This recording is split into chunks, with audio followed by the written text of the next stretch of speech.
Swear I won't forget this, why do I regret this? In my mind reckless, thoughts are feeling endless. Sitting up I'm breathless, anxiety's infectious. I feel so defenseless, betrayed and embarrassed. I hate being open, I hate being broken. What's up, Reefers? Welcome back to another episode of Zola Tank Boys. In this episode, we're gonna do a long overdue reef update on the Red Sea 350.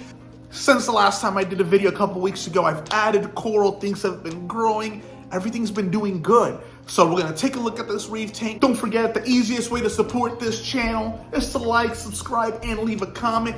It lets me know that you like what you're seeing. We appreciate all the support. We're about to hit 5,000 subscribers. No more talking, let's take a look at the aquarium.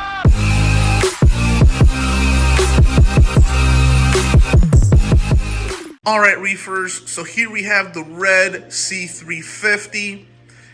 If you guys have been keeping up with the channel, we can go all the way back to the very first episode of me adding this aquarium to my house. It's been well over a year, I think over 2 years that this aquarium has been running. And since the last time you saw it, there's a lot of new corals, tons and tons of growth. And guys, I even changed some of the equipment. So real quick, let's just take a look at the tank. Lights have been on for about maybe 2 to 3 hours. Euphyllias are puffing up nicely. They're not fully open, but there's the Euphilia garden.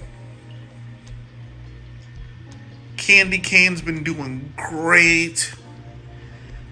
Guys, something super funny that you can't really tell. Well, you might be able to tell, but so this leather is, I would say, one of my showpieces in the tank. And for a while, I was having troubles with it. When he would lean over, he would touch other corals and start doing that chemical warfare or oozing and upsetting other corals. I mean, I believe he actually killed the big Duncan colony that I have, which, by the way, it's not dead, but it's in my office tank because it did start to get brown jelly from them touching. Now, that is my theory because I've had that Duncan colony that's the size of a volleyball probably before, just from one little head, and there's nothing going on in the aquarium. But I did have to build a little tower. So I had some of these bricks for media in my sump, and I literally had to build him crutches because he's so big that when the lights go off or something happens, he literally tilts over and will touch all my other corals. But I love that piece. I got it at Worldwide Corals. It's doubled at least in size since I've got it, maybe even tripled. So I had to find a way to keep them in there. So apart from that, couple new additions to the aquarium. I put this little island here. Now this little island has a huge Raha Rampage chalice. We do have some zoanthids in here.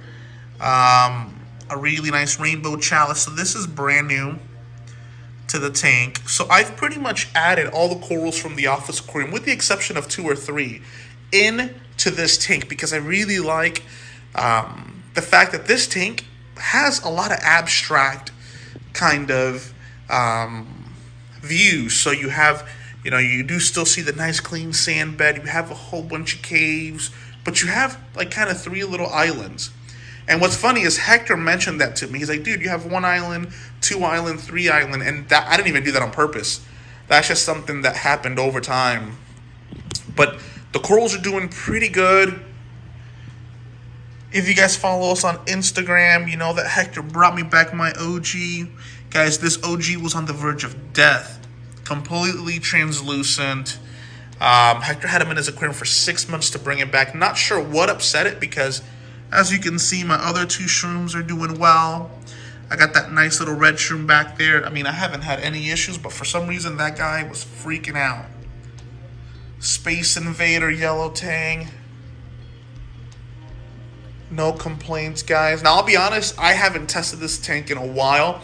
I am dosing. I did recently test alkalinity after I did my water change, and I was sitting at about 9, which is a little higher than typically I like to sit at, but I'm not overly disappointed because I have stepped into a little bit of the SPS game. You do see some pieces here. A nice green Slimer. Garf Bonsai. That right there, I believe that is the Dan Aykroyd from Top Shelf Aquatics.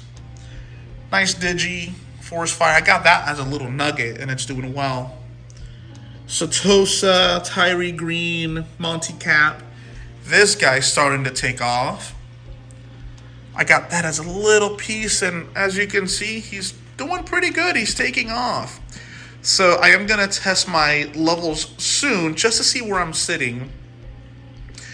But yeah, I'm starting to feel like this tank is starting to cruise. Right? I think after the year mark, once your beneficial bacteria starts to stabilize, not that you can get away with anything, but a lot of the nuisance algae are gone. As you can see, the sand bed is spotless. Now, granted, I do have this little guy here who does work. I also have a couple conches, which I don't see. I haven't seen them in a while, so they may be gone. They may be dead. But everything is doing pretty good. Leave a comment below. Let me know what you think. Now, as any reef aquarium, no matter how good, your Zoa Gardens might be doing, there's always going to be some corals that are just going to freak out. So, sad news. GMKs are not doing that well. Now, before anybody says it's the sweepers from the Raha Rampage, he was actually sitting right here forever and he was dying there. So I just moved him in case he was getting smothered by other corals. Now, I will say one issue that I do have in this aquarium, and I honestly just haven't addressed it, is the Asterina starfish. So I believe that is what got to the GMKs back there, because I did see one. If you see that polyp right there on the rainbow trolls, that's a little ugly.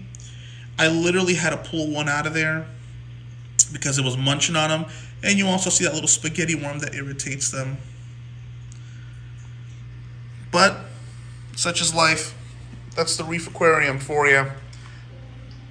I do have some chalices in here, like I said. In the back, you see the pumpkin patch that I got from Top Shelf, from Worldwide Coral, excuse me. This guy sends some crazy sweepers, so it's super hard to find where I'm going to put these corals. So as you can see, there's a good amount of space between the candy cane. So we'll see if that's enough. I do have a bounce. I forgot the name of that. Gonzo bounce, I think it is back there. So that's technically Hector Shroom, but we put it in my tank just because my tank's a little bit more stable. Space Invader Pectinia, doing phenomenal. There are some babies in here, like this chalice. Guys, leave a comment below if you know what chalice that is. I haven't seen it. It's been coloring up super nicely and growing really nicely since I got it. I picked that up at Ocean Blue, I believe in Maitland. That little frag of zoanthids right there that's not too happy, I just glued him in there. That's the Fruit Loops. So I just glued him in there so he's adjusting still. Same thing with this chalice right here. No clue what that is, but I saw the yellow eyes and I said I kind of have to get that.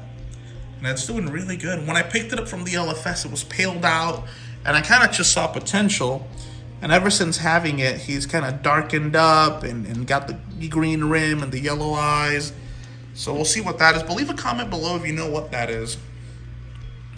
But yeah, guys, this tank, at this point, I'm just letting everything grow. I will be fragging some of my euphyllias. That way I can fill up the other aquarium, because they're getting pretty big. I believe that little chalice nugget back there is a bubblegum chalice, I believe. But yeah, the reefing hobby is fun, it's rewarding, but it's also a lot of work, guys. Now, regarding lighting, this is going to be, it's a bit long. We're already at 8 minutes, but I transferred my Radion XR15 Blue Pro to this tank, and I have my two AI primes. I have them all synced together. So I think that's a game changer. I love AI primes, and I think for shallow tanks they do great. But I'll tell you, the moment I added that Radion, I feel like the colors just popped so much better. So much better. Please ignore my dirty MP10. But yeah, guys, I love side shots because you can see everything. Look what we have down there. This is one of my favorite fish, guys. This fellow right here I even have him eating flakes. So he eats flakes, eats frozen, you name it. He's a pig. Getting really big. Down there, relax, guys. That's just the molt of my shrimp. The first time I saw that, I freaked out. I thought he ate him. But no. Alright, guys, leave a comment below. I hope you guys enjoyed this update of the Reef Aquarium. Red Sea 350. I am going to get back to making more consistent content. Recently, between work, travel, Hector has been under the weather, to say the least. So Hector's finally doing better. So last video we posted was about 4 weeks ago, but rest assured, we're not going anywhere this year. We're hoping to double, triple the content. Instagram, everything. So guys, thank you so much for sticking around and supporting our channel. It means a lot. Alright, Reefers, so I hope you guys enjoyed this week's episode of Zoatank Boys. Now, you know we can't end this episode without giving one of you a shout out. So I'm going to put that comment right here. Guys, I appreciate all the support, all the new subscribers, all the comments. We love it. It lets us know that you like what you're seeing. Get ready. Tons of content. If you're not following us on Instagram, give us a follow at Zoatank Boys. We also got some merch, zoatankboys.com. But till next time, Zoatank Boys out.